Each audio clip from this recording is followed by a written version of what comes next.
सौनक जी कह रहे हैं हमको वो ज्ञान चाहिए जो वैष्णवों ने पहले क्रिया में किया हो, फिर कथम, फिर कहा हो। स्वामी रामकृष्ण परमहंस जी के पास एक बूढ़ी मैया अपने नाती को लेके गई, बोली महाराज ये मेरा नाती जो है ना ये बहुत गुड़ खाता है, ऐसी कृपा करो कि ये गुड़ खाना छोड़ दे। स्वामी जी विराजे थे, स्वामी जी ने उस मैया से कहा कि माता आप 5 दिन बाद आना हमारे पास। ठीक है महाराज। 5 दिन बाद वह बुढ़िया अपने नाती को लेके पहुंची, बोली महाराज ये बहुत गुड़ खाता है। स्वामी रामकृष्ण परमहंस जी ने कहा बेटा ज्यादा गुड़ मत खाया करो, गुड़ खाना बंद कर दो।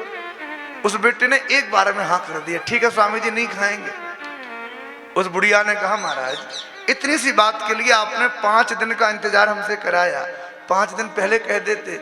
स्वामी जी बोले मैया मैं कह तो देता, पर 5 दिन पहले मैं भी गुड़ बहुत खाता था, इन 5 दिनों में मैंने गुड़ खाने की आदत बिल्कुल बंद करी और फिर गुड़ ना खाने की आज्ञा हमने दी।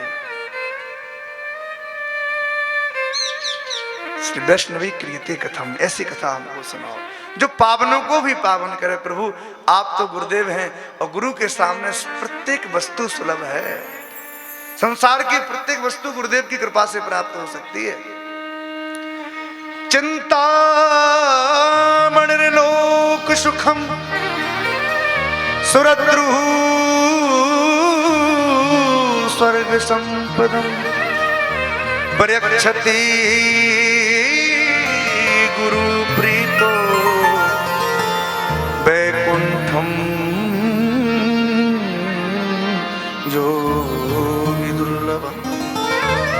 चिंतामणि के सामने आप जो चिंतन करोगे वो मिल जाएगा। कल्प वृक्ष के नीचे बैठ के जो कल्पना करोगे वो आपके सामने उपस्थित हो जाएगा। पर ये चिंतामणि कल्प वृक्ष सब कुछ दे सकते हैं पर भगवान को नहीं दे सकते। इसलिए कहते हैं प्रक्षति गुरु प्रीतो वैकुंठम योग दुर्लभम। गुरुदेव भगवान चाहे ना तो अपने भक्तों को भगवान से मिला सकते हैं हमारे। इसलिए प्रभु हमारे मन के इन प्रश्नों का उत्तर दो। सूत जी महाराज सौनक जी के प्रश्नों को सुन के बड़े गदगद हो गए। बोले भाई तुमने बड़ी अच्छी बात पूछी है। इस संसार में काल व्याल मुखग्रास त्रास निर्णास हेतवे श्रीमद् भागवतम शास्त्रम कलौ कीरेण भाषितम। इस कलिकाल में श्रीमद् भागवत की अनंत अनंत महिमा है। इसलिए कल्याण के लिए सबसे उत्तम यदि कोई साधन है तो वो श्रीमद् भागवत की कथा है। इस कथा की कितनी महिमा है। बोले जब इस कथा को सुखदेव जी परीक्षित जी को सुना रहे थे ना तो देवता लोग अमृत का कलश लेके आ गए। बोले भाई सुखदेव जी आप यह अमृत परीक्षित को पिला दो। क्यों? क्योंकि इनको 7वें दिन मरना है, अमृत पी के अमर हो जाएंगे और ये कथा रूपी अमृत आप हमें पिला दो। सुखदेव जी महाराज ने जब देवताओं के इस प्रस्ताव को सुना तो क्रोध आ गया। अरे हमको ठगने के लिए आए हो क्या? अरे हमारी कथा रूपी अमृत के सामने तुम्हारा स्वर्ग का अमृत भी फीका है। इस कथा रूपी अमृत को ये तुम्हारा तुच्छ अमृत कभी बराबरी नहीं कर सकता। को सुधा को कथा लोके को कांचा को मणिर महान। जैसे कोई व्यक्ति कांच का टुकड़ा लेके किसी जोहरी के पास जावे, कहे भैया इस टुकड़े को रखो बदले में हमको बहुमूल्य मणि दे दो। ऐसा कौन पागल होगा जो ऐसा करेगा? सुखदेव जी महाराज ने उन देवताओं को भगा दिया कि जाओ यहां से, मैं ददौ स कथा अमृतम, तुम कथा के अधिकारी नहीं हो। भाई देवताओं को जो अमृत है ना उस अमृत को पान करने के बाद भी जीव धरती पे जन्म लेता है। छीने पुण्यम मृत्युलोकम वसंती।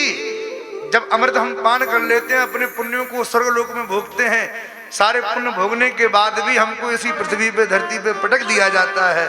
लेकिन भगवान की कथा रूपी अमृत को जो सुनता है और फिर वो मरता है उसको पुनः धरती पे नहीं आना पड़ता। इसलिए गोपियां कहती हैं इसको कथा अमृत कहा है। एक तो अमृत कथा अमृत और गोपियां कहती हैं तब कथा मृतम, आपकी कथा को सुन के हम मर गई। एक तो कथा अमृत हो गया कथा रूपी अमृत, और एक कथा मृत, कथा सुन के मर जाओ। आप कहोगे महाराज क्यों मार रहे हो? कई संत कहते हैं मरने से पहले मर जा। जब मृत्यु आए ना उसके पहले एक बार मर जाना चाहिए, पूरे संसार से मर जाना चाहिए। ऐसा मरना चाहिए कि महाराज कुछ भी होता रहे हमें किसी से कोई फर्क ना पड़े। गोपियां भगवान की मंगलमय कथा को अमृत बता रहे हैं। तब कथामृतम